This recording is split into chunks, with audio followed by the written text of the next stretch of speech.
Welcome one and all to this week's episode of the Síle Show. Today I'm joined by Dinny Collins, lifetime entrepreneur, Irish Bitcoin educator, high performance athlete and founder of Bitcoin with Dinny. Dinny's aim is to show people how to cut through the noise and build real wealth whilst taking confident control of their financial future through Bitcoin. But Dinny's work goes far beyond money. After a life-changing spinal injury, he rebuilt himself from the ground up. Body, mindset and strategy. Well, that journey led him to explore and eventually master an elite level of knowledge around the whole concept of intermittent fasting. This particular aspect of longevity science, inspired by thinkers like Walter Longo, as well as the whole discipline of metabolic health in general, have inspired yet another cog in the wheel of Dinny's digitally managed dynasty. He now teaches fasting as a practical tool for clarity, energy, resilience, and better decision-making by all accounts. Dinny has built a product and program-based approach to health and weight loss, designed to make intermittent fasting simple, sustainable, and really effective in real life. Of course, when he's not educating his global community, you'll find Dinny surfing, sea swimming, training for triathlons or racing motorbikes.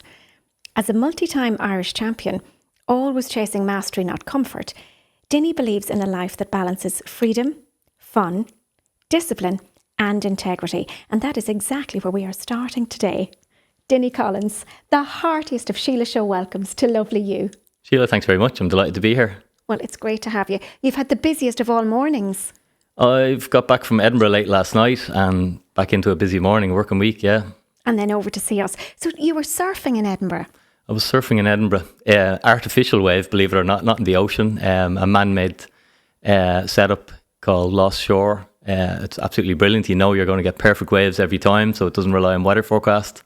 And I was there from Friday, Saturday, Sunday, having a great time. Lovely. Literally just for downtime. Is that what you do in your downtime? Surfing would be one of my passions. Yeah, one of my biggest passions. I love the ocean. I love living beside the sea, and I love surfing. I love the sort of adrenaline of it and the physicality of it, and just how it makes you feel. Yeah, it's awesome. Yeah, and it obviously requires, it's quite athletic. It requires quite a skill set, not least knowing how to surf the right wave, but also the strength.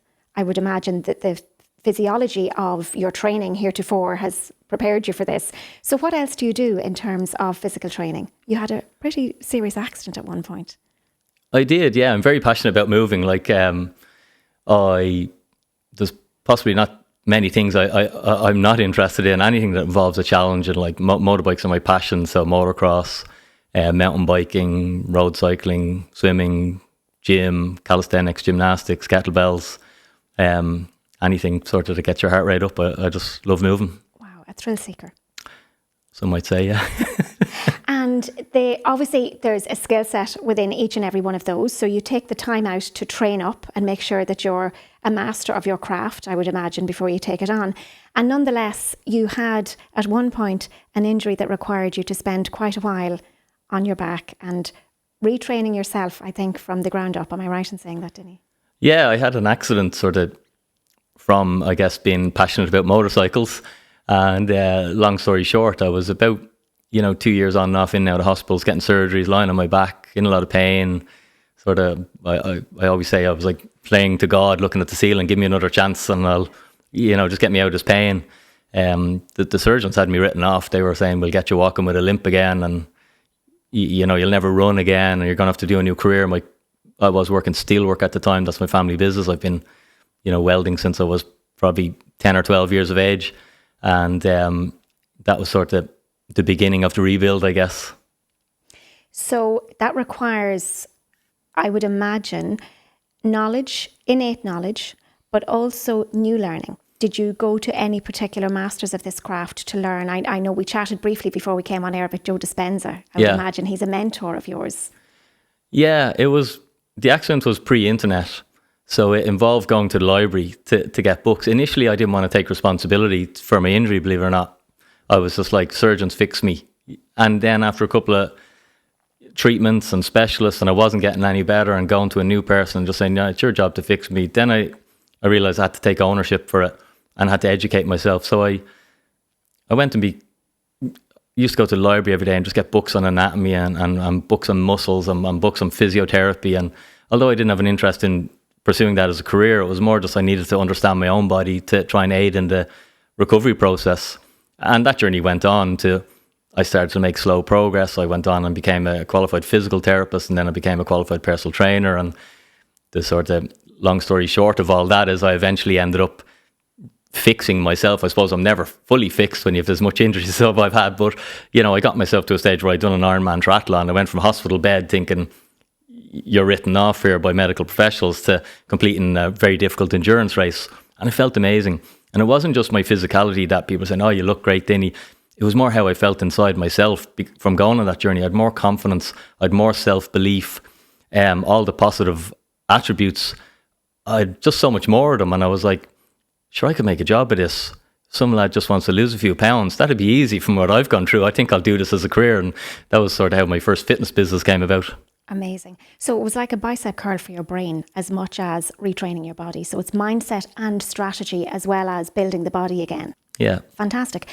In terms of, we'll say, cross-pollination with Joe Dispenza's work, he would have chatted about and did workshops and has workshops available online about visualization being the core of what he did to recover after a similar such injury. Would you find that visualization was a huge part of your recovery?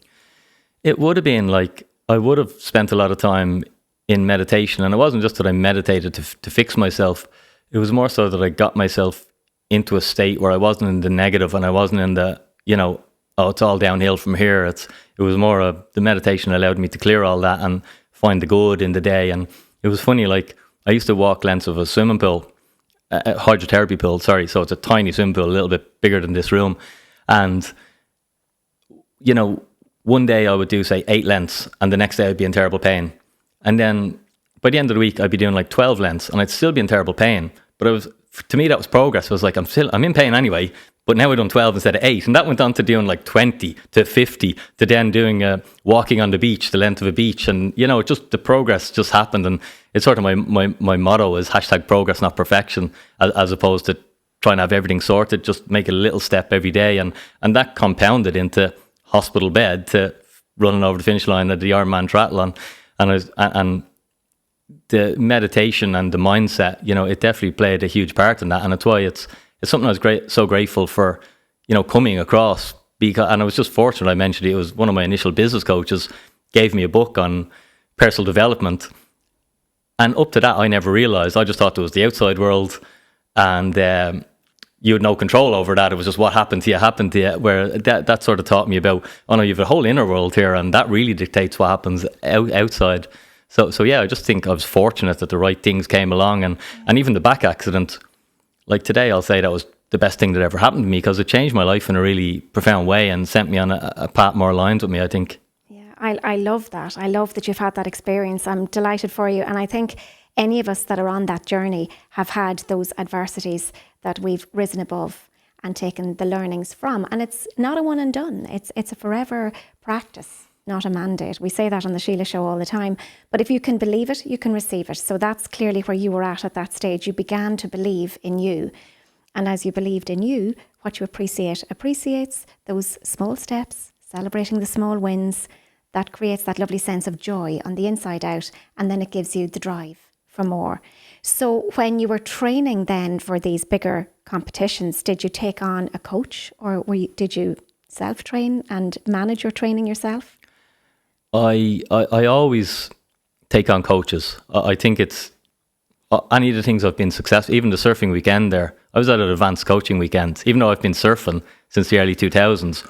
For me, I love learning, and I don't mind being not the smartest person in the room, or if I'm training with athletes, I want to be the weaker athlete. I never want to be the best, because then you just have to train a little bit harder than someone who doesn't have as much ability. I always want to be, in my swimming, say, I'm swimming with people who used to swim for Ireland at a really high level.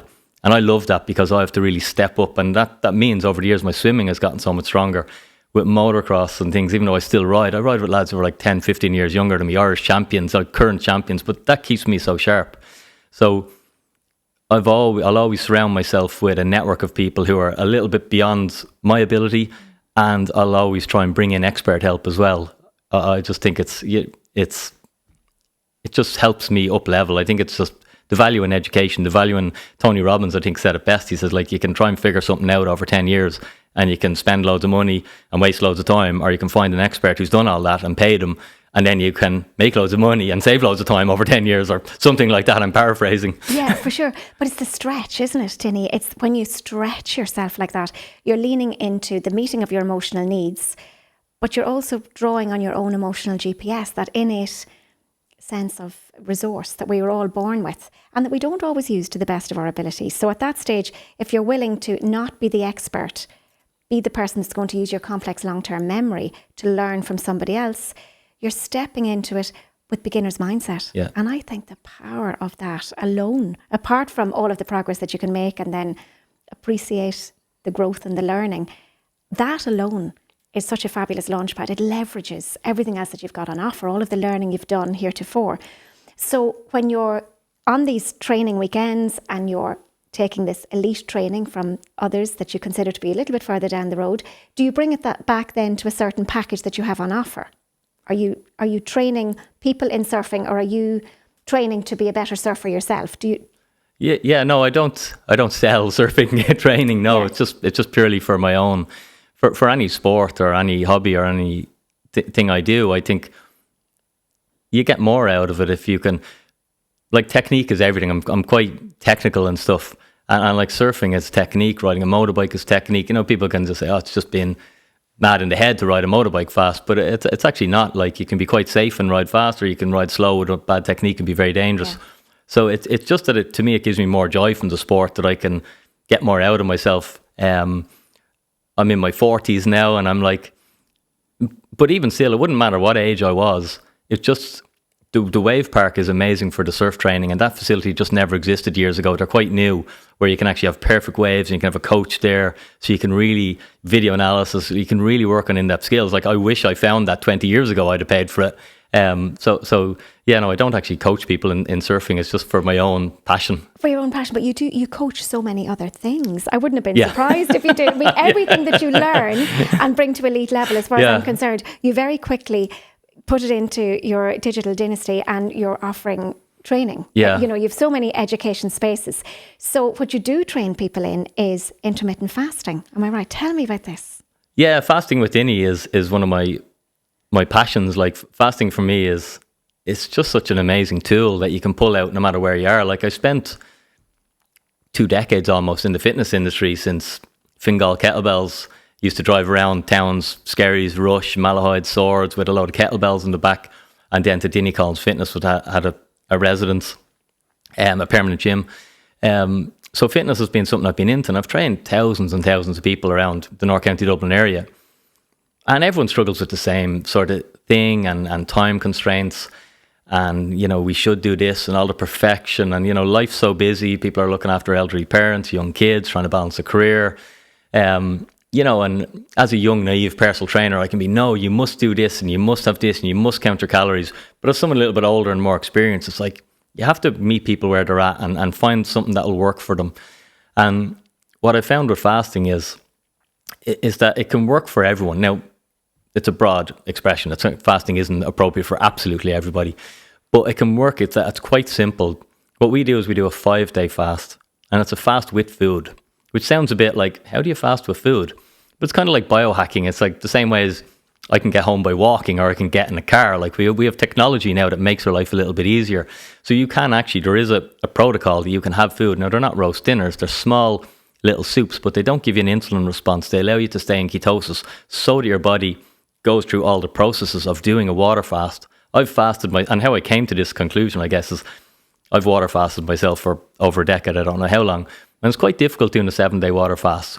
And again, when I bring that to my community in my gym, and I say, right, guys, here's what we're doing. We're all going to do, okay, we'll just do a 4-day. It's fine. And I'm like this 30-year-old trainer who doesn't have much responsibilities. It's easy for me. But I found that the people who've done it, it was such a tough experience for them. Although some of them got through it, some of them mightn't have. They didn't want to repeat it again. And I'd be the same. Like, I would only do one water fast a year for 7 days, and I dreaded coming up. Like, whereas with the fasting with food now, I'll do it 4 times a year. sometimes 5, and I find it effortless. And any people that I've tried this protocol with, the success rate is just 99%. Almost everyone does 5 days, no problem. And not only that, but they come back to me 3 months later and say, didn't want to do that, or they'll come back every year to repeat it. So it's a much easier process now than just a strict water fast. And I'm like, if I can give someone 98% of the results of a strict water fast for 80% less effort, like I'm just a first principles guy all day long, let's do that, because they're likely to repeat it, they're likely to complete it, they're going to feel great, they'll incorporate it into their life, as opposed to again, going back to the progress, not perfection. If I go to, oh no, perfection, water only, pure misery, and they never do it again, there's no benefit to be had from that. So that's sort of my mantra. Of course. So what you gain on the swings, you've lost on the roundabouts. If you have them once and it's efficacious, but if they dread it, dread fatigue is real. If you dread it for so long, you're not going to do it. And even if you do, there might be an element of doing it with nocebo as a mindset rather than placebo. Placebo is huge. So if you do it, it works and you've enjoyed it, or at least not hated doing it, there's every chance you'll go back. So flipping the metabolic switch obviously is happening within the 5 days. That's clearly how they can get to the 5 day mark. They're obviously going to have the effects of autophagy within the 5 days. Would I be right in gleaning, since you're offering the 5 days as a package, that the autophagy, so that your body's recycling system as such, wouldn't kick in before the 5 days?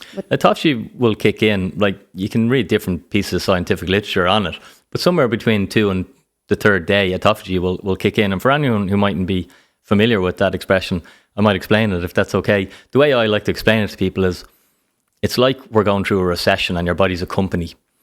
And through a recession, it's going to have to lay off some people. But the CEO or the managers are going to go around, they're going to be like, the A players, we've got to keep them. We need the A players. The people who call in sick and come late and who never want to step up, they're going to have to go here for us to survive this recession. So this is exactly the process that our body does. It looks around the cells that aren't quite functioning amazing. And these are the things that science tells us can manifest into all the nasty diseases over time. Your body goes, sorry guys, we're down on energy, you have to go, we can't support you. So it does this clear out process. That's why it's called self-eating. I think that might be the Latin translation of it, where it gets rid of the cells that aren't optimized and it keeps all the good ones. And so it's this clear out process, and science shows it's amazing for health and longevity. Well, that is an absolutely fantastic analogy. And being that our brains are metaphor-seeking machines, that has worked perfectly for me. I saw that as a mind movie when you were saying it. So that was excellent. I could see the little van coming around and doing the cleanup and probably recycling some of the proteins that are there into something else rather than just dump, I'd imagine as well. So a really efficacious process and space to be in by the sounds of it. Do you find that anybody that does it and gets the benefit, we'll say in weight loss, sticks around for health benefits going forward, not just weight loss? Yeah, like weight is a very emotional thing, and I like to be careful with it, because people who struggle with their weight, they just want a quick fix and an easy fix. And even in the fitness industry, we sort of market in the fitness industry quick fixes.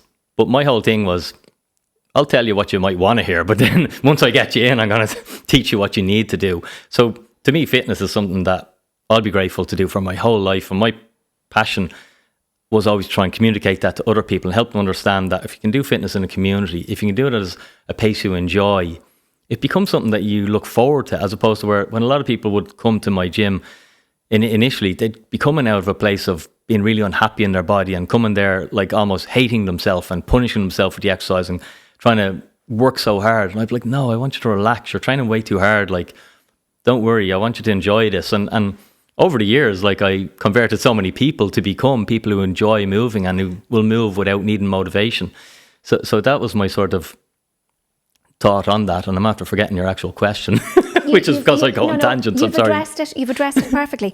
And I suppose within that space as well, then my own area of expertise would be emotional fitness. Yeah. So I can absolutely see what you're doing as being so beneficial, for the emotional fitness that goes with needing to lose weight, because we do set down weight for very emotional, we eat our feelings a lot of the time.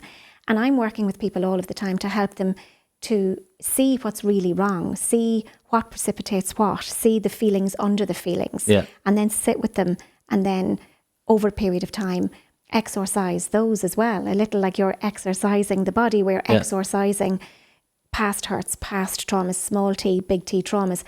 And I think in the space that you're suggesting, people go to a gym. Is your gym still open, by the way? Is it? I've stepped out of myself. It runs now in a different form called Unit 70 in Health and Fitness. I'm still partially involved, but mostly not.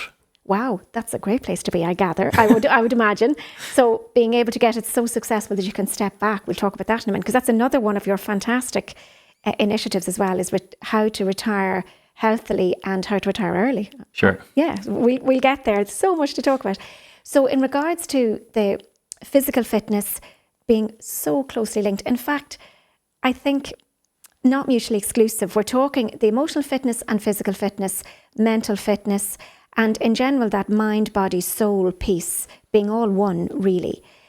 People that would come to you then, are you suggesting as part of their fitness, are you advising them to do this 5-day fasting protocol regularly? Or is it just, is it an addendum to the business that they may or may not happen upon? Yeah, fasting with Dinny is like a separate entity altogether than the gym. And it's like me personally, I like fasting. I'll do it a couple of times a year. You don't have to sell it. You have to sell it to someone initially. But once they do it once, it's not just physical. It's not just mental. It's also spiritual, like how you feel going through a 5-day fast. And not just how you feel during it. And we spoke about the weight loss, and do you lose weight during a fast? Obviously you do if you don't eat for 5 days. Do you put the weight straight back on, is people's question, as if there's some magic reason. No, like, of course, if you go back to your old habits and eat the way you used to be, the same way as if you lose weight, doing any other way of losing weight, and then you go back to your old ways, of course it will come on. But with the fasting, it's something that people can do. And once you do a fast, I find the repeat customers who come back, what we do with the fasting is we have a kit that we provide our customers, but that's not the value. The value is the community. This is something that I've been quite good at in any business I've ran, is I leverage the power of community. As I mentioned to you, how I do it myself personally, that I never do anything on my own. I always do it with a group where we support each other, because we can get so much more done. So it's the same with the fast. I bring together a community. I set up a WhatsApp group. I make sure they're all talking, introducing. I have people who've done it before. I'll always get them to share their experience. Straight away, the new people who are nervous have to buy in because they've heard from someone who's done it 3 times. And, 2 years ago, they were 2 stone heavier, and now they do this fast twice a year. And it was the catalyst to change everything in their life. So that's the physical side. You have the mental side and your mental clarity. Like, my best ideas come from fasts. My most creative mind is when I'm in a fast. And it's quite crazy, because people think like, I haven't the energy to do anything. How I couldn't think if I was on a fast. You'd be amazed that when your body actually goes into ketosis and it starts to run on cleaner fuel, your brain, how it functions. And then you have the spiritual side of it. Like, there is I can't describe it. It's not a religious thing. It's just a oneness that you feel during the fast, particularly towards the end of it. There's like a oneness and a connection, and I always sort of find out, okay, I need to be doing more of this and less of this. And whereas without fasting, you're just busy and you're just running around going wherever you're being dragged. So it's amazing. It makes perfect sense. You're certainly selling the idea to me. Now, I'm a volume eater, and I've never dieted in my life, so I'm not sure. Well, I think, no, I did. That's not true. I did all of the Weight Watchers things in my after babies and whatever. But I was never dedicated to it, because I just love food too much. But, I'm interested in this as a concept, as well as maybe something that I might trial. I can't. 5 can be scary. Oh my God. Commit to 1, 2. Again, progress, not perfection. Yeah. Commit to 2 days with us. Yeah. And then say, well, I've 3 days to join Dinny on the next one, or whenever I want. I might actually do it and let our listenership know how it goes. Yeah. Because honestly, I would be a prime candidate for failure within a few hours. Never mind a few days. But I would say anything I take on with either, I do give it my all. So having done the research for today and chatting with you now, I'm inspired by your energy. I'm inspired by your own lived experience. More than anything, more than any books I ever read, lived experience and the story that somebody shares mean a lot more to me. That's just how things resonate with me personally. Yeah. So I'm inspired by your buy-in yourself and the high energy share. So watch this space. I might. The far side of Crimbo, maybe. A lot of festive dining. The tiniest bit of information or interest with me is dangerous, Síle. Yeah. You may find yourself being roped in. Yeah, no, I would actually, I think I would actually like where it's catching me and heart hooking me, to be honest, is in the spiritual side of things.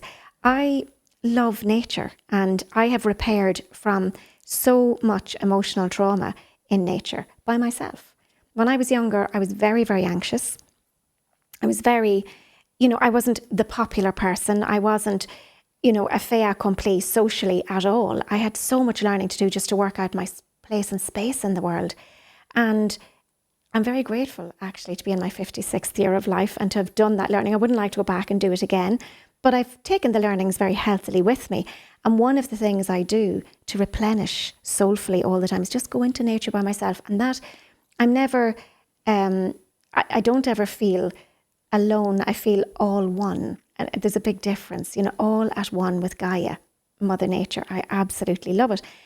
That's after catching me in the story that you've told. If there is, and all faith practices the world over have fasting attached to them in some shape or form. Yeah, like we're not making this up as a conversation piece. And on nature, not to hijack the podcast and continue on fasting, but when you do a fast and you step outside, you will see your garden, you will see nature in a different way. And it's not by accident. It can go back to your physiology, in that your body is now in a state where it needs to find food. So your awareness, what you see and perceive, the colours, the trees, the shape, you just look out at your garden and you go, wow, it looks different today. So everything's popping. Everything's popping. You're just absorbing it. Pathways. I can get that. I understand that. I actually, after meditation, would find that as well. I've written a piece called A Gaiasm. You can imagine where I'm going with that one. So Mother Nature and just being totally at one, that effervescence in nature.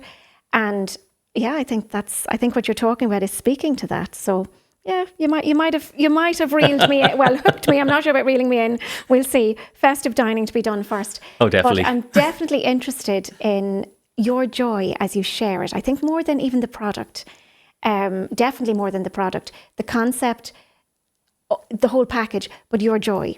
I'm sitting with you now. Our listenership are blessed to be watching and listening. I'm with you, and our nervous systems are syncing. And that's my barometer. I put my barometer in there to check out emotionally, how much belief do I have in this? And it's pinging in all the right places. I get it. I believe it. So that's important. And I actually think if we can reinforce, that's very reinforcing for us as human beings, rather than leaning into reinforcing substance like alcohol and cigarettes and vaping and drugs and all of the things that we do to numb and dumb down our feelings when they're too difficult to handle, or to eat our feelings. If we're feeling that, there's a great one in AA, halt. Are you hungry, angry, lonely or tired? Before you lift a glass of wine or a pint of beer. And it's just a really good one to use in emotional fitness as well. When you think you're feeling sad or lonely, can you check in with why before you eat or before you drink or before you do drugs or before you mix with the wrong company? Go out to be high on life again, maybe in company that doesn't serve you, that's quite toxic. Listening to stories that aren't going to grow you, bitching, giving out, a narrative tap in to somebody else's story that isn't your business. We can do all of these things, I think, to mask what we're really feeling. And what I'm hearing from you is that this process of fasting is getting us across rivers of change, I think, quite healthily and soulfully. The beauty of it for me personally, and what I see is, like, my tagline being ever the salesman is fix yourself in 5 days. But you can come from, I know personally, I can come, say, after Christmas, where we've been boozing, I've been meeting this group of friends, that group of friends. I'm just like, opposite of the healthy lifestyle, and I can go into it on a Monday, no prep needed, just Sunday I was out socializing, Monday I'm in it. By Friday, in 5 days time, I'm literally like a totally different person. And I love that I have that tool where I can do that, and the fix is so instant. That is phenomenal. Yeah, again, you're hooking.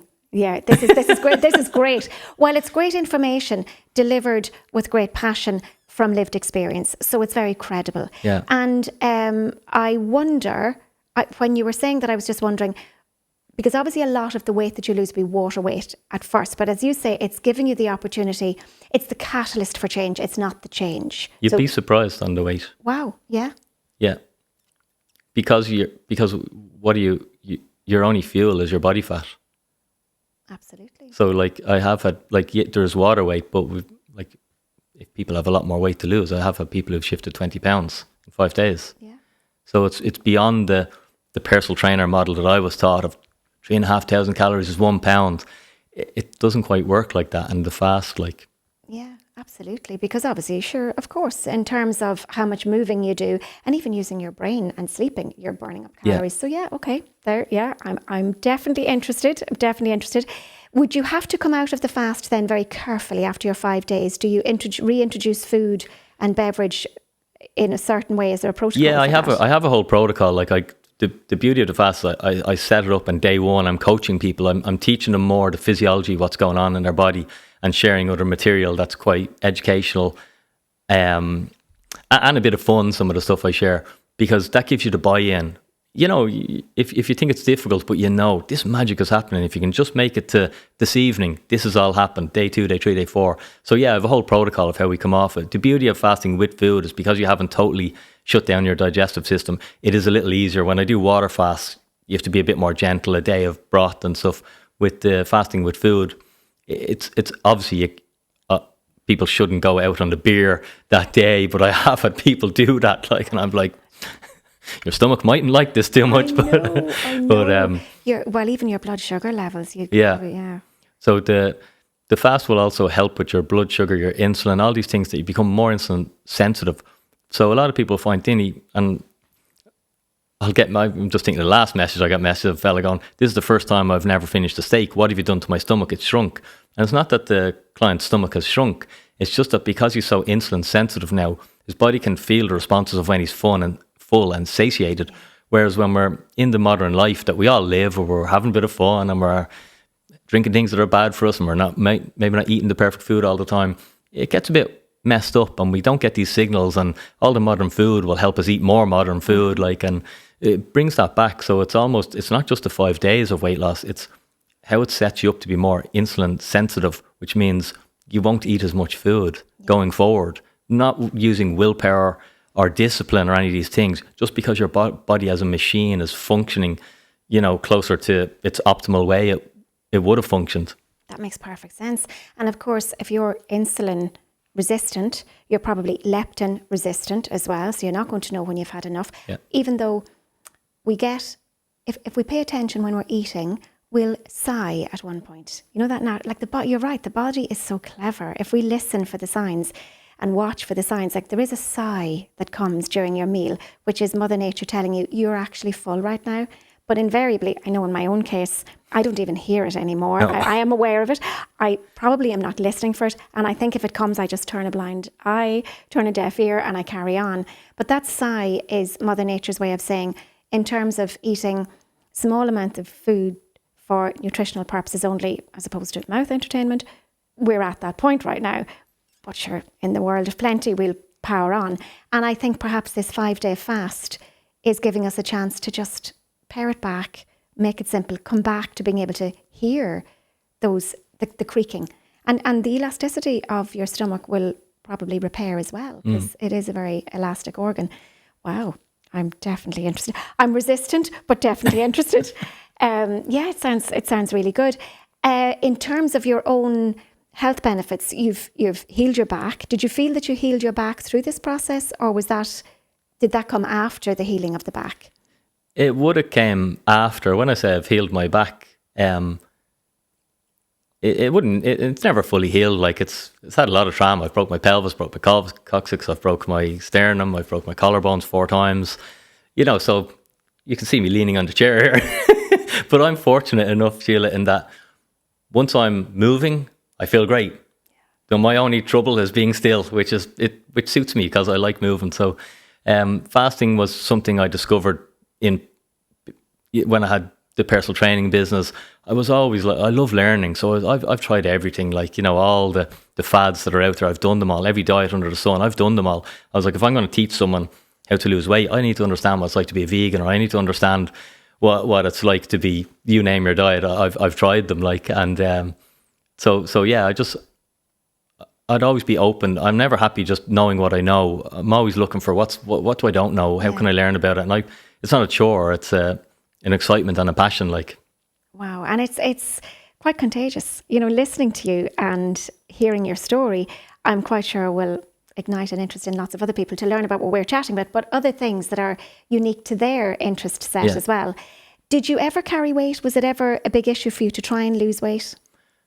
Not really, no. I would have had a belly, more of a belly, like when I was younger. And I think, again, when I got fit, I mightn't have had that. So that's why, I don't think that's why. You have the physical side, but you've also, I think, when you're fitter and healthier, and it's just both influence each other. Like your thoughts influence your physical, and your physical influence your thoughts. It works both ways, I think. And with me rehabbing of the back injury, I really influenced my physical. And then I was exposed to your thoughts of a thing. So I was going from both sides, outside in and inside out, I guess. Yeah, for sure. It can be difficult. I know I do work with people all the time who are struggling with weight, maybe lose weight and then put weight back on again. And it's just soul destroying. It feels, here we go again. And it is, of course, a case of what precipitates what. If you haven't worked on the underlying reason for why you're setting down weight for protection, it's not unlikely. And also your body has a set point as well that it likes to return to for homeostasis.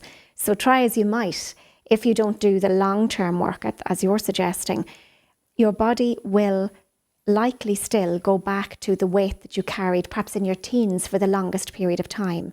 It will have decided that that's the set point. So there's quite a bit of work to do to override the program in the subconscious mind. That program, I do hypnotherapy, and I find that the best work I can ever do with anybody to help them to lose weight is to work through the stuff of life that they're carrying with them still in their emotional backpack, and then to get into the subconscious program and rewrite the program. And then, but you still have to think like a thin person, think like an active person, think like somebody who's light of body, mind and soul. When you're sitting in a room and, you know, there's a pyramid of Ferrero Rocher, you know, that's the time when you have to walk your talk. But if you've got the work done, if you fix your roof while the sun is shining and you're attending your therapist and chatting through these things and pushing through the pain barriers, there could be a pyramid as tall as yourself, a Ferrero Rocher. And if it's not in your diet plan on the day to have one, you won't even see them. So I think it's bringing the subconscious to the conscious. And that awareness piece is what helps us then to make the wise and the right choices. So where are people? So we can go online and we can find Fasting with Dinny, and you're going to be inundated. You're going to need to employ other people to help you with the admin now after this. We have a team, don't worry. Yeah, good. I love what speaks to me hugely in what you've said is, apart from all of the obvious, is the community aspect of it. So you're meeting so many basic emotional needs so healthily, apart from the cherry on top, you know, the invite perhaps to lose weight, to get strong. Of course, you're going to build muscle. If you fast for the 5 days, people might think that you'd lose muscle. I don't think you would. I think within that space, your body would probably... It has... It would be a concern of people, and it's quite funny, because if you just go to first principles, our muscle is our ally. It's the most important thing for our longevity, not just today in the modern world, but thousands and thousands of years ago when we weren't civilized and we had to go hunter-gatherer. So we wouldn't be here having this conversation if our body ate into our most precious resource when we didn't have food. So it prioritizes muscle. It goes for fat. Fat is stored energy. It's just in the modern diet, we've, like someone with a six-pack has 40,000 calories of fat on them. You know, so we all carry at least that, if not more, but we just can't access that energy. So when we go through a fast, our body boosts our human growth hormone. This is why we could eat and drink so much more when we were in our 20s than we can when we're in our 30s, or our 40s it's harder, or our 50s it's harder, or our 60s, 70s, it just gets harder because we're producing less testosterone, less human growth hormone. You go through a fast, the science shows that we boost our human growth hormone. I think it's around 2,000% for a period after the fast. So that you're naturally more inclined, if you then are someone who does some resistance training, you can actually put on some lean mass, muscle and bone density after doing a fast, which is counterintuitive, because most people think, I don't lose my muscle, I don't stop training for a week. And it's like, well, if you actually done a fast, you'd possibly be much more likely to be able to build some lean mass. Sure, amazing. Okay, fantastic. Well, I would imagine that you're going to be inundated with people looking to hear about this protocol and more, and I'm really excited for them.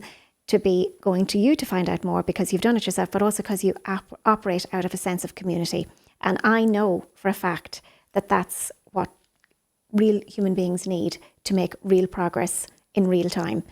You know, you can listen to an AI-generated program of any nature and it might sound inviting, but if you're not going to be connecting with other people, I believe that it will fall to the wayside after a while. But this is meeting so many basic emotional needs in one go, in one fell swoop.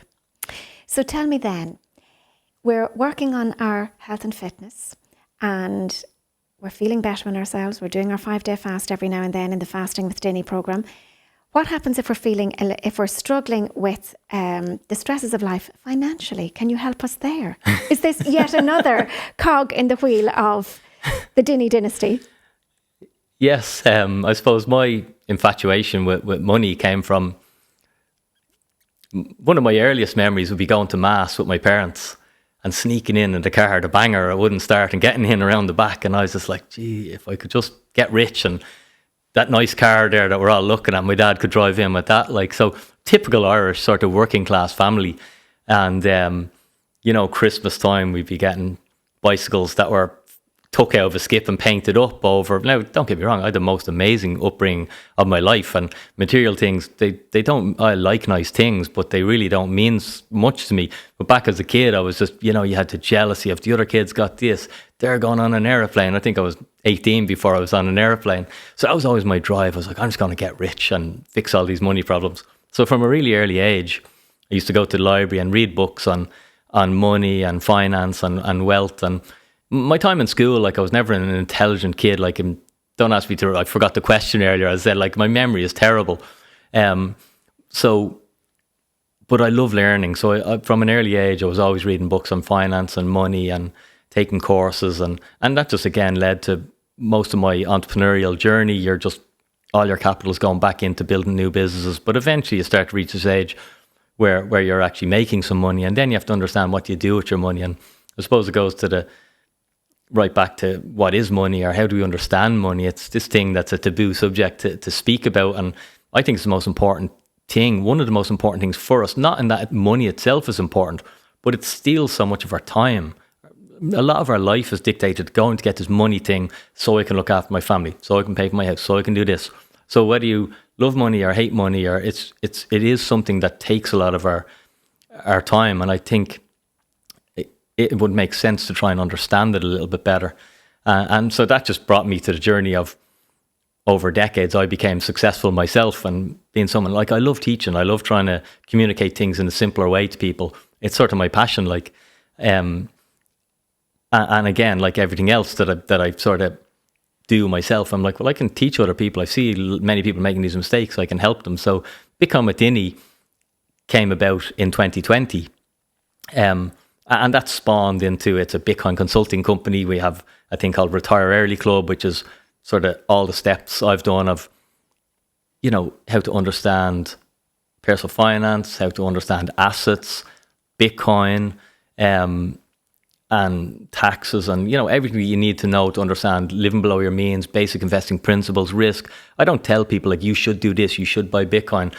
I want to educate someone so that they can understand themselves and make their own decisions. And for me, my earliest interaction with the financial system, and it wasn't a good one, I'd figured out that I had to invest. I was very early 20s. I was living in a mobile home at the time. Okay, so I wasn't doing great financially, but I was working hard. I was an early entrepreneur. I could see where I wanted to go. And again, with my financial knowledge, I was like, I could have rented an apartment, but I knew I could save much more money by living below my means in this situation instead of living at my means. It was a means to an end. But I remember I rang up a financial advisor in Malahide, and I had €30 a month to invest. And I rang him up to tell him, like, you know, you're going to take me on as a client. And of course, they probably had no product even back then for €30 a month. They'd like, come back to me when you've $3,000 a month. Like, and I felt terrible on the phone. I was like, damn it, it was just more motivation. I was like, I'll show him. So, yeah, and I guess I just Retire Early Club and Become with Dinny is all just sort of communicating everything I've learned and trying to teach people. And I'm no expert. I bring in expert guests all the time. Again, I will consult with people. And I think, again, that's how I've had a lot of success in the finance area, if you want to say that, is that I didn't try and figure it out on my own. Anytime I had money, I would employ or purchase someone's services who knew stuff I wanted to learn rather than trying to learn them on my own. And I think ultimately that saves me money. A lot of people might assume, oh, I can't afford to do that. It's like, I think I can't afford not to, because it's my money. I don't want to make mistakes with it. Yeah, absolutely. So plugging money in wherever you can to get the optimum result. And so I'm gleaning that you have financial security at your young age, that you've retired early. So all of these products that you're selling are spaces that you're in yourself. Am I right in saying that? So retired early with like 3 businesses. I know, it's a relative term, yeah. But I understand where you're going with it, though. Yeah, you are a worker. You have a hand in all of these businesses for sure, but you don't have, and that's the difference between a business and a job. You can take a week off at Christmas or 2 weeks off, and you're not afraid of where the rent is coming from or where the mortgage is, or where the money for your employees is coming from. You have a business, so you can step back. That is the difference. And there's a scaling skill set that is required for that. So you've clearly gleaned that over a number of years. You've learned it. You've gone and you've sought whatever counsel you need to get it right. And now you're sharing that back, disseminating that back in your education programs. Bitcoin is something I know diddly squat about. And I'm going to be really honest. I said this to you just before we started. I was doing my research and I got as far as listening to your videos, really enjoying them, being really interested. And then I was tempted to go further and I thought, I'm not going to do that. I'm going to wait until we chat today because it's such a niched area. And my honest truth is it scares the life out of me. Yeah. I've been round pin in a round hole all my life. I was a teacher for 30 years. I retired early. So that makes nothing of your 30 years. It's not worth your while retiring after 30 years. If you hang on for the extra 5 or 10 years, there's probably a nice pension in it. There's not if you retire. Plus I had job shared for a few years before I retired because I had retrained as a psychotherapist. So I would look at that, and I'm going to be really honest, Dinny, I would be so afraid of the volatility of that if Elon Musk said tomorrow you can buy Tesla with Bitcoin, that it would go up and I'd be quids in. And then if he changed his mind, which he can do, next week and said, you can't buy Tesla with this, or Tesla has bottomed out, the price goes down. And would I be the one that, bought a one-legged duck, so swimming in circles all my life. So I'm just wondering, could you convince me to consider Bitcoin? What would be your elevator pitch?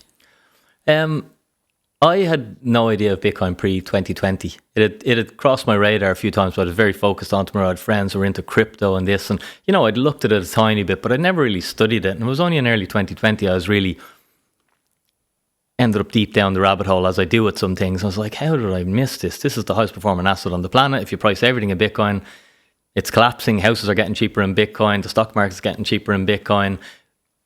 Currencies are getting cheaper in Bitcoin. Like everything is just the purchasing power of Bitcoin is increasing.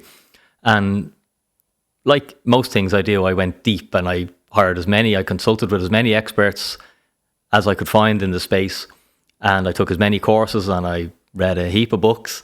And I learned a lot, and I still, I would study for about 3 hours a night every night. And I would still do that. It's a habit I'm trying to get out of because it affected my sleep, that I was like, I don't fucking sleep enough anymore. So it's something that I've been pulling back on only recently, but that's 5 years of that sort of intensive study.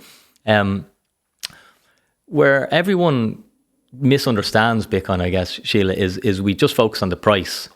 And the price of something isn't really reflective of its value too much. It's its value today. The way I would explain Bitcoin to people, and I guess none of this is financial advice. I'm not a qualified financial advisor, but I try and explain Bitcoin just to people so they have a better understanding of it. And I guess like fasting, maybe they explore it a little bit better. Maybe they buy a Bitcoin book instead of just listening to the opinion of someone else who doesn't really know about it. Or Bitcoin is digital gold. It's much more than that.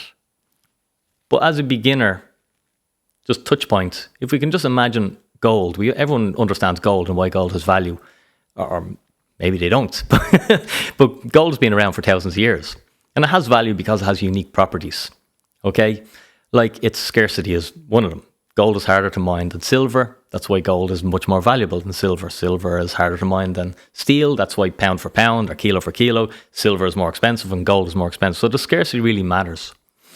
Bitcoin, and there's numerous other characteristics of gold, like its portability, its verifiability, its fungibility. Bitcoin shares all these characteristics just in a digital form.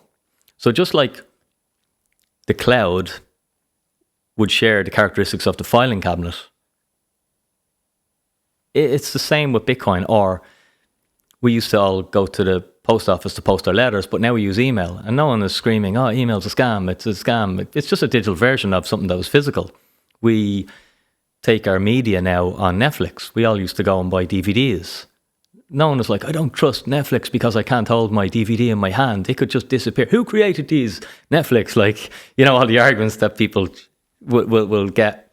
And Bitcoin is very polarizing. It's like some people are absolutely, like me, very passionate about it. I think it can really solve a lot of the world's problems. I think it's our money is, by its nature, it's built on corruption, in that I have to work for money, but someone doesn't. They can just click a button and create it. And if I'm friends with them, I can get that money. And if I'm not friends with them, I don't. If my company happens to be closer to the money printer, think of 2008, some companies got bailed out, small business got wrecked. Think of COVID. A lot of small businesses are gone. A lot of big companies got huge grants and bailouts and free money to carry them. So it's kind of a system where it's not what you know to you know. Not a very fair system as I would see the world. A free market would be more the companies that should survive, that are able to do the recession and stay afloat. Well, they deserve to be there. They have a product. And the companies that are zombie companies and should go out of business should. It's like a natural market cycle, like a forest fire. You have small little fires to clear the forest and allow for new growth, as opposed to we can never have a forest fire and then you have a massive inferno that devastates, thousands and thousands of hectares of land. The natural cycle is to allow these little forest fires. So with Bitcoin, I think just concentrating or trying to communicate to people that everything that gold coin can do that's had value for 5,000 years, Bitcoin can do that. It's just a digital format. I mean, the argument would always be, but I can't hold it in my hands. But it's all just atoms at the end of the day. Like, really, if we want to go right back, we're just perceiving a difference. There is no difference. And in fact, and that doesn't matter, because it's not the world that we're in now. As an investor, I'm always looking, where's the world going to be in 5 years, 10 years, 20 years? They're where I'm making my decisions, not what's happening today or tomorrow. And today, someone might be like, let's say they're older, they've gold, we'll just stick on the gold analogy, in a vault, but their kid is probably going to inherit that, because the cycle of life, it only goes one way. None of us get out alive. And they might be digital native, and they mightn't want something that they can hold. Like, if I was like, Dinny, here's all these CDs, I want you to carry them. I'm like, I don't want them. Like, can we not make them digital and I can carry them in my phone? It'd be the same with gold bars. Can we not make them digital? Because we can do that now. So inevitably, the collateral is going to go from the physical to the digital. It's just going to happen over time. You mentioned if Elon Musk says something, it'll go up or down. And yeah, 100% agree. Bitcoin is insanely volatile, and that the price goes up or down, literally on what someone may or may not say in the media.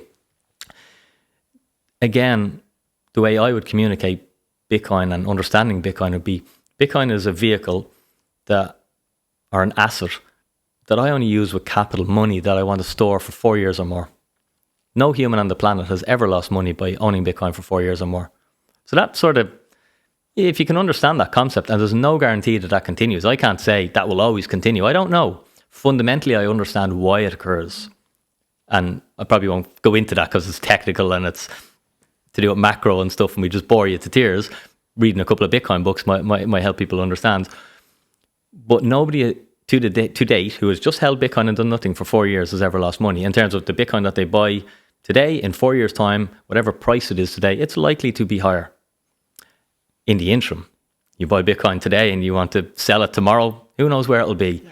So it's very volatile. And that's because in terms of asset classes, Bitcoin is the creation of a new asset class. And that's why it's hard to get good advice about it, because no one has lived through the creation of an asset class. It doesn't happen every generation. It doesn't happen every few years. It hasn't happened in such a long time that there's no one alive who's lived through the creation of an asset class. So Bitcoin is worth 2 trillion as an asset class. The property market, physical property, is about 300. The stock market, 150 trillion. Currency market's 150. bond market 200 or 300 trillion. So these markets are so big. So the tiniest little bit of capital leaving them and going to Bitcoin causes the price to go up a lot. And the tiniest bit moving causes the price to go down a lot. But as I like to try and help people understand, Bitcoin goes like this. But you'll notice my hand is getting higher and higher and higher for 16 years. Again, no guarantee that continues. Fundamentally, I think it does. And that's because all these other asset classes, we'll say property. People will use property as a wealth creation vehicle. And, we have our house that we live in. People say you can't live in a Bitcoin, Dinny. And I know. But as a property investor, you don't buy investment property to live in. It just so happens somebody's living in it. You buy it for two reasons. You buy it for capital appreciation and cash flow. And if Bitcoin is a digital version of that and it gives you capital appreciation and cash flow, do you care if you can go and knock on it the same way as do you care if you can hold a gold coin on it? Well, some people do, but some people will prefer the digital because with the digital property, I don't need to paint it. I don't get phone calls about leaky sinks. I amn't considered like an evil property investor driving up the price of property and regulation is going to be hostile towards me. So in my consulting office in Swords, like we meet people who are property investors and literally saying the good is going out of property. We want to come out of property and get into digital property, Bitcoin, because property goes up about 7% a year. Bitcoin on average since 2020, I think it might be 50%. So it's a massive difference. Now, we have the expression, you have to get used to eating glass, which means on the interim, it's crazy volatility. And that's why if you have the longer time horizon with Bitcoin, it smooths out the volatility. The volatility doesn't matter. If you own an asset and you don't want to sell it for 4 years, what it's worth tomorrow doesn't matter. If you have 0.1 of a Bitcoin, you still have 0.1 of a Bitcoin. And I might just tell a little story on that to help people maybe understand, if that's okay. Sorry, I'm talking a lot. You've got me into... It's fabulous. Thank you. It's really easy to understand. I've never understood it, and I think I have a grasp on it now. So please continue. You're doing brilliantly. I remember in a couple of years after the great financial crisis, property in Dublin had collapsed. And again, I was with someone who was a little bit older than me, and I'll always try and give people value. I was a trainer, but this guy was doing well financially, and I was like, right, well, I'm going to help you with your health and your weight and everything, and you can help me with understanding money and investing. And I always try and find opportunities for someone who's doing something that I want to know. I'm like, well, surely I have a skill, I have something to offer them, and I'll give that first. Not saying I've got a bargaining thing. I'll just try and give them value, and then they seem to naturally want to help you back. So we were going around, and he had bought an apartment, and I can't remember the exact figure. So I think it was something like 50 grand apartment in Dublin. Now this was selling for maybe 110 2 years earlier. So it totally collapsed in value. And I'm like, okay, right, you're buying this. Yeah. And it's worth that. And he's like, yeah. Buys the apartment. We're back in the same building. About 2 months later, he's buying another one and it's 40 grand. And I'm like, you're after losing 10 on that one. Are you crazy? What are you doing? And he's like, Dinny, look at the location. This is a recession. This will pass. There will be more people in Dublin. He understood that the asset price wasn't value is what he understood. And like now those apartments are plus 300k and everyone's like, oh, he got so lucky he bought them. But he didn't. He had put so much time into education. He understood that the assets were undervalued. And the thing about buying undervalued assets is, if I've learned, the investment decision is always really difficult. Your best investment decisions are difficult. When everyone's buying crypto and your friends are saying, what about this coin? And notice I haven't mentioned crypto. Crypto is a totally different animal. 99% of people lose money in crypto. Remember in Bitcoin, I said 100% who hold it for 4 years increase their purchasing power. Yeah. So that's why I don't get me wrong, I'm interested in crypto. It's I work in the space, so I have to be, but just for, if people are just asking me for some advice, I can put you in a shark pool where 99% chance you're going to lose your money, or I can help you understand Bitcoin, encourage you to read a book where no guarantee, but in the past, 100% of people who hold it for 4 years have made money. So yeah, I suppose hopefully that might help you understand it a little bit more. That is an excellent crash course. And I love what you said at the very end was so significant to delineate between Bitcoin and crypto. That was really important. And it's not a given that people would know that. Because even on your Revolut now, you know, if you don't know what you're doing and you're young and you're told that you can buy crypto and go into a vault on your Revolut and you know, you invest 10 and maybe you earn 12, you get excited and it can become very difficult and dangerous after that. I've heard some very unfortunate stories about youngsters who are in a scarcity mentality, not least given the environment that we're living in. It's very understandable that they might be. And also they don't have the lived experience yet that we have. You know, they've not lived through a recession. They don't understand just innocuously or organically that everything is cyclical. And again, I think that was another really important point that you made. It's nearly like the game of chicken. You know, how long can you stay in the game? Will you be scared and jump ship before the 4 years are up? Because if you do, then yes, it's more dangerous and you're more likely to lose. But if you can hold tight, if you have the money to invest and you can leave it sitting there, everything is cyclical. It will come back and then some, perhaps. But also you need to know, you know, the T's and C's, not always. Sometimes the emperor has no clothes. Yeah, and correct. you need to be okay with that. And that's what we're trying to figure out. Like, I could be dead wrong about Bitcoin. I don't believe I am. I'm running with quite a smart audience now, like most of the world's. I know in Ireland we're very behind. Money managers don't really speak about it, but the most success, all the people whose books I read over the years have all one by one done 180s in Bitcoin and now are like, no, you know, Ray Dalio, probably one of the most famous investors, everyone should have a 5 to 10% allocation in Bitcoin. You know, like and the fact that normal people on the street don't know that some of the most successful money managers on the planet have all reconsidered their stance on Bitcoin. Like we all have, until you study it, you'll have a hostile opinion on it because it was at one stage a penny. And now I don't even know what the price is today, but it was 100,000 euros at one stage there this year. So it's like, I missed it, it's too late. But again, not to try and emphasize the price so much, but as I mentioned earlier, with the size of asset classes, Bitcoin's worth 2 trillion at the moment. The property market's worth 300. If 2 trillion leaves the property market, as I say, and I'm seeing this, people are coming to my office, they're saying, I'm selling the apartment, I'm selling the 3-bed semi, we're going to Bitcoin. So I'm seeing this happening at a trickle. Okay, and that's like I'm seeing people leave Blockbuster and open Netflix accounts. And we know how it goes. Technology takes over. So I guess I can't even remember the point I was making now. You're reinforcing the point that you explained so eloquently and articulately. And certainly if somebody like me who knew nothing about Bitcoin and would have been quite scared of it, you know, I made a very big mistake in 2008. I bought an investment property and my husband and I, and, you know, not very foolishly, we were quite conscious. We were wide awake doing what we were doing. And literally the tail end fell out of the world within months. We were so unfortunate. Yeah. But is anything just unfortunate? No, it's not. It's your own learning curve. It's your own, you know, it's your soul contract. It's the blueprint for your life. And it's what you do with it that makes you the better person or not thereafter. Thankfully, we were able to restructure our own home and take the debt that we incurred from that very big mistake into it. And all is well. Everything is pink and perfect ever since because we worked together. We worked with the banks. We were brave. That was all we could do at the time. But like that, there was no mention of the likes of Bitcoin at the time. But if there had been, because we had been, you know, once bitten, twice shy, we got such a shock and we had been so hurt by that. Bitcoin came out in 2008 off the back of that. Yeah, I was just going to say, that was the one piece of information I could find in my research that actually I had a pattern match. I thought, oh gosh, no, I'm not going to do it anymore because that's actually, it's wakening up an old trauma. I'm going to chat with you about it. And you've explained it. I love the fact that you put in the caveat all the while. You don't know. It's forever unfolding. It's a process like everything else. There's no asset where anyone can tell you for sure that none of us know what's around the corner.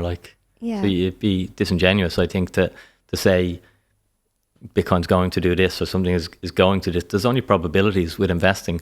And what you mentioned with your own personal experience with investing, I believe people should start when they're younger and start with small capital. The beauty of Bitcoin or crypto or tokenizing things now is you can buy small shares of things and you're better off to learn in your 20s with 500 euros lost than learn in your 40s with 500,000 lost.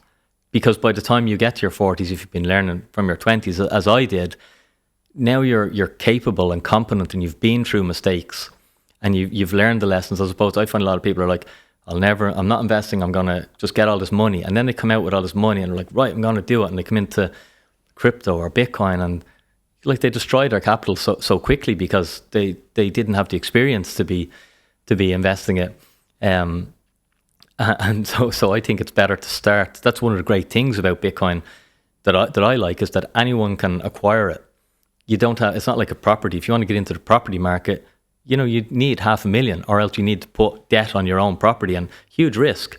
Whereas with Bitcoin, I can build a Bitcoin portfolio with €50 a month. I can allocate to it, or as I was trying to years ago, I can put €30 a month, and I can just be acquiring small bits of Bitcoin, because each Bitcoin is fractionable to 100,000 or 100 million units called Satoshis. So if anyone ever hears the expression stacking sats, it means accumulating Bitcoin. And that's it, as simple as it can be. For me, that's all I do. Every month, my goal is to stack sats.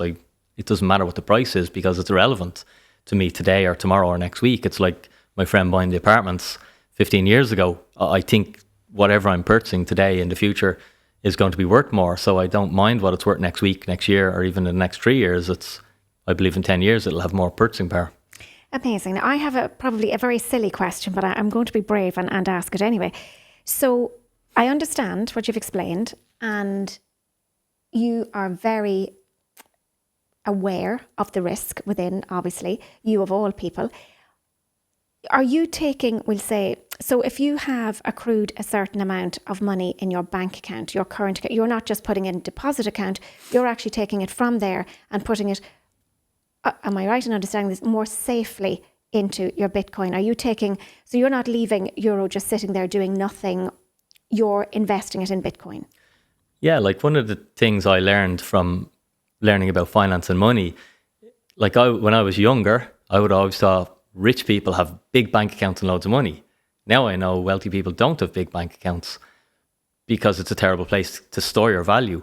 They have asset portfolios, because if I had money sitting in a bank over the last 5 years, like, how much has the cost of living gone up? Let's say I had 10 grand in a bank account 5 years ago, it bought me way more stuff than 10 grand buys me today. So that money has lost purchasing power, assets, whatever. But if I had it stored in, say, an asset like Bitcoin, I think it's up by a factor of 10. So it has much more purchasing power. If I had it stored in gold, it's up. If I had it stored in property, it's up. If I had it stored in the stock market, all these things go up. It's just me, I like first principles. So I'm like, well, what's the fastest horse in the race? And for 16 years, it's Bitcoin. So I'm like, right, that's the biggest domino in front of me in terms of finance. I need to spend a lot of time understanding it. And there's no experts in Ireland. Nobody seems to get this thing. Wow, what an opportunity. There's a huge edge here. People are being left behind. It's just digital gold.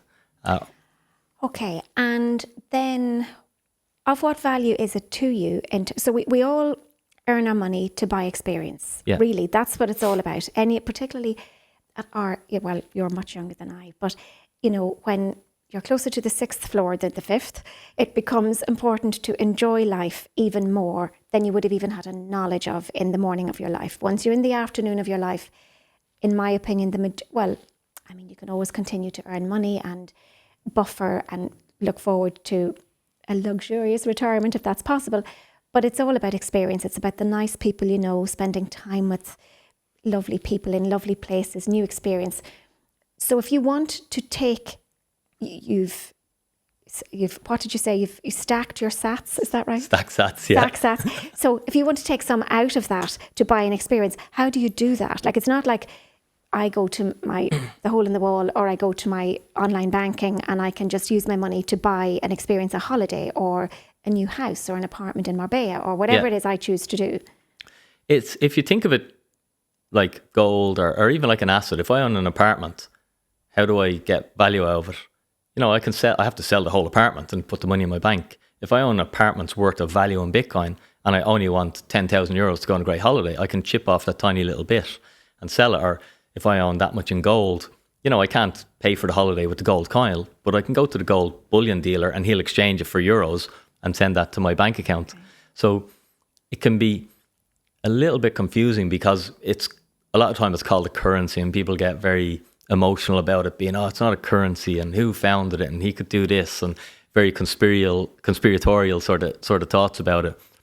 But if you just think of it like a gold coin, it's like I have collateral, I want to spend it, they don't accept gold coins in my local restaurant, I need to go to a bullion dealer in town and he'll give me euros because they accept euros there. So it's as simple as that, to exchange it back. There's one or two things I'd just like to get in while we're on the subject. unfortunately, a lot of people lose money in Bitcoin. That's something I like to highlight. You'll notice on my social media, my story, I'll always try and warn people. Bitcoin is like a money you can own. It's a money with a fixed supply, or euros have an unlimited supply. That's why they buy you less stuff every 5 years. Bitcoin has a fixed supply. That's why it seems to buy you more stuff. You know, a house price in Bitcoin used to be 200,000 Bitcoins for a house. Then it was 2,000 Bitcoins for a house, 200 Bitcoins for a house, 20 Bitcoins for a house. Now it's 6 Bitcoins for a house. You know, and I believe it'll be 1 Bitcoin for a house, and who knows when. Who knows where we go. It depends how long you live. So because it's a money that you can own, and it's a money you can spend permissionlessly, it's not like our euros. Our euros go through a centralized authority like a bank. Okay, and a lot of Bitcoiners be like, the banks are bad. I always see both sides. Nothing is black or white. Everything is grey. The banks protect you as well. And that's the beauty of them. But with Bitcoin, because it's collateral, it's like gold. If I send you Bitcoin, it's like me handing you 50 euros cash. Whereas if I send you 50 euros through the banking system and I realise, oh no, I've been scammed. Not that you would scam me, obviously, Sheila. But I ring up the bank can fix that. They can grab it from your account and bring it back to mine. So with Bitcoin, you don't have that. A lot of time people are contacted, their phone calls. I get this every week. It breaks my heart. I've had people lose 700,000. Not my clients, obviously, but they find me after the fact where someone has contacted them online, social media, phone call, or a great opportunity, fast money. Let me trade for you. Let me make Bitcoin for you. And because people don't understand it, they can just give them words that they don't understand. And people end up sending the money. It's so dangerous. And even my social media account, Bitcoin with Dinny, if you go on it, you'll find many Bitcoin with Dinny's. People just screenshot my photos. They'll message, Sheila, how are you doing? You're like, oh, Dinny's messaged me, but it's not me at all. So I always say to people, I never cold message anyone online. Never send money to anyone you meet online or in social media comments. Bitcoin is an amazing asset, but then because it's not understood by people and people want to make, we all, as I said, money is important to us. And if we can make more money, it gives us more time with our friends and family. So it corrupts our decision making. And sometimes we can be misled with the thought of easy money. So people just have to be really careful. And that's why I always say, educate yourself rather than thinking this get rich quick, this great thing. Education is key, and being in community again. The same with the fasting and our entirely, it's all community. So you can leverage the power of other people's experience, and you're not on your own trying to make a decision and be manipulated by someone. It's just, people have to be very careful with it. Yeah, I love that you've said that. I think that's a really important caveat. It's a really important part of the story. It's probably the part that could remain unsaid, and you would just presume that people would find that out for themselves. But again, when we chat, if people just listen to the part of the conversation where it was all full of the gold-lined streets, all the way to swords, you know, I'm very sure that people will be deciding, well, that's what I'm going to do. But it's really important to say that's not always the case. It can be fool's gold if you don't have it to spare. If you can't leave it sitting there for 4 years, in a very simple and relatable way, you had the upward trajectory of the up and down of it. It's so important. Upward all the while, but a bit like Magic Hill in County Louth, you know, there's a dip that you're not aware of on occasions, and you have to know that if you're going to need to pull it quickly, it's not necessarily the space for you to go with your currency at any given time. So that was really well explained. I thoroughly enjoyed that journey. That was fantastic, Dinny. Very much. I loved it. And again, I would encourage people just to contact you themselves and be very careful that it is you they're contacting, and go and educate themselves more. But you have online education spaces where people can engage in their learning with your mentorship, even before we have courses, communities. The best way to find me is just becomewithdinny.com. Amazing. So what else? So what else can we get? What else? Oh my goodness. There are a myriad of things. So you're motorbike racing, even though you've had that accident. So you're very brave. You're motorbike racing still. Am I right in saying that? Yeah, I do a bit. I didn't race this year. I raced last year. That doesn't mean I'll never race again. I do motocross and done some pit bike racing, which is 140cc, so they're not as fast. You do them on circuits. I used to do road racing when I was younger for 5 years, which is like, you know, the Skerries and the Kill Lane and all that. And, you know, I got trophies for that. It was brilliant. But it's not that I'm brave or reckless or mad. I calculate risk. And, you know, I would have felt I was in control, but I knew the law of numbers. Most of the people who continued, we're talking early 2000, 2001, 2, 3, 4, 5, I raced. You know, a lot of those people unfortunately aren't here who continued. So I was like, you can enjoy this for a few years, Dinny, but that's actually where I took up surfing. I wanted something that was going to scare me a little bit and give me the buzz a little bit. And that's why I started surfing. I was like, I probably won't die surfing. Yeah, and challenge you sufficiently physiologically and mentally and emotionally, because the cold water itself is so good for your nervous system and resetting your nervous system, apart from, because you see swim on a daily basis as well, and you've all these lovely practices. Yeah, I wouldn't be able to hold my hand and say I'm sea swimming on a daily basis. Oh, but actually, well, I think of it, I'm doing a Santa splash. We're doing it for Focus Ireland for Children's Charity. It's this Saturday. I don't know if the podcast will be out, but it's this Saturday the 20th. And it's in Tower Bay, so I'd invite anyone who's interested to come and have fun with us, get cold for a good cause. Well done. Well, I hope people do. We might be able to get even the clip of this out. Deadly, yeah, brilliant. We can make an effort to get that out. That's fantastic. And it feels like, as a little bit, we referenced insulin resistance earlier, and I'm resistant to bring this to an end, but I know that we have to, and I don't know where to, because I know there are still so many other things that we've not got to. We've so many touch points in advance of the interview that we would hope to get. I think we've wandered in and out of most of the main really ones. Well. Yeah, and you've explained everything so beautifully. You're full of lovely energy, Dinny. That's a really important thing that I want to share with everybody. The light in your eyes, the energy, there's an integrity about what you're doing and sharing. As an educator myself, I respect the way that you're sharing your knowledge. It's sharing for sharing's sake, so that people can pick it up and do what they will with that information, which is really important.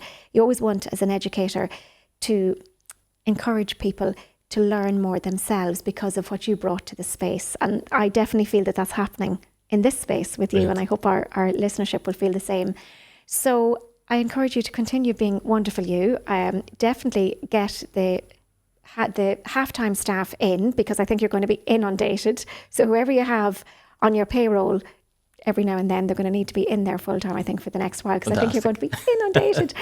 I might just chance that intermittent fasting at some stage soon. Oh, you will, don't worry. Yeah, I think we'll I will. Talk off air. I think I will. It would frighten the living daylights out of me, and I know that my family and friends will wet themselves laughing when they hear that I would even consider. Because food is my best friend. I'm such a volume. Mine too. I love food. But I'm interested in spirituality. I'm interested in meditation, time alone, nature. And a lot of what you spoke to that within me. So it's that's drawing me. So we might get back to that one at a later point. Brilliant. In the meantime, thank you so much for sharing your stories with such honesty and authenticity, and continue being lovely you, and growing and developing and enjoying life as much as you clearly do. Sheila, thanks very much. It was an amazing experience. You're really easy to talk to. It was great. And there you have it. A conversation about working smarter, not harder.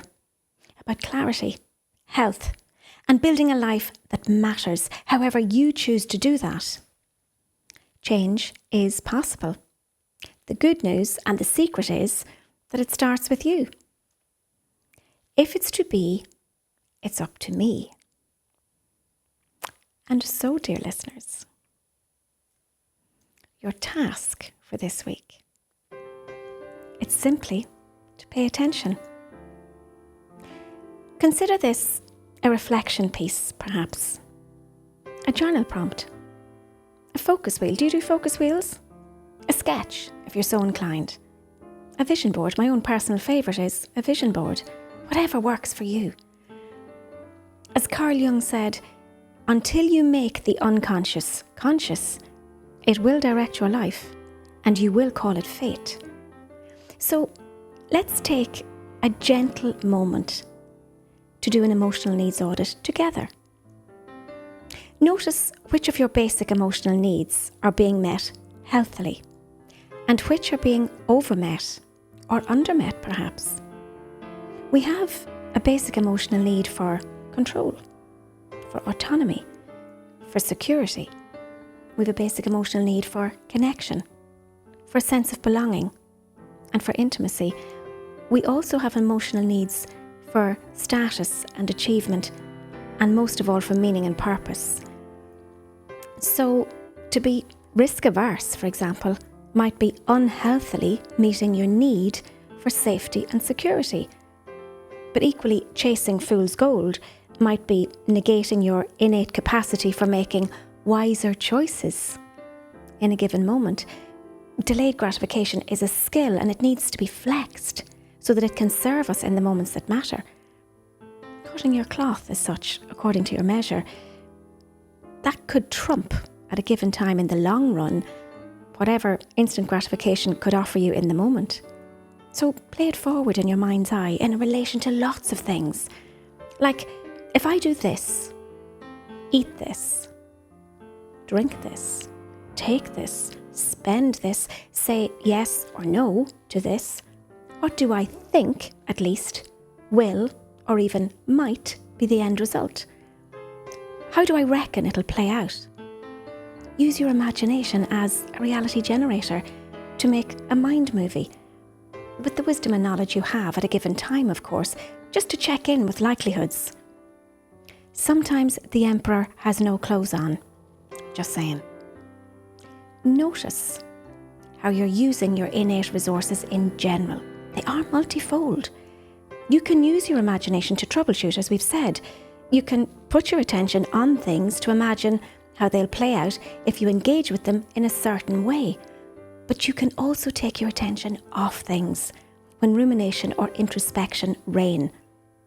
Note, it's totally possible to misuse your imagination altogether. Catastrophizing or black and white thinking, they're fine examples of times when we don't use the innate resource that is our imagination healthily or wisely. We have a capacity as well for complex long-term memory. Do we use it? It's never too late to learn new things, to retrain, to reinvent. My own personal favourite is #older not over. Because we have an ability to plan and adapt in order to shape our environment so that our needs are met in healthy ways. Check in with your body, your energy, your mind regularly. How well are you addressing those emotional fitness cornerstones of sleep, nutrition, movement, stress management in your world at a given time? The harmony that's in your life is dependent on how well aligned these basic protocols are with your higher purpose. Awareness is the first step. Daily attention is the practice. Let your inner GPS, your emotional guidance system, take you towards balance and fulfillment. And this isn't a one-size-fits-all, because maybe what works today won't work tomorrow. But if you show up for yourself, do that inner child work, heal your past, reparent, invest in healthy future you, not least with a gratitude practice and using your innate resources wisely to ensure that your own personal basic emotional needs are being met as healthily as possible at any given time, I guarantee you abundance in all its forms will follow organically. It's the law of attraction in action. And so it is.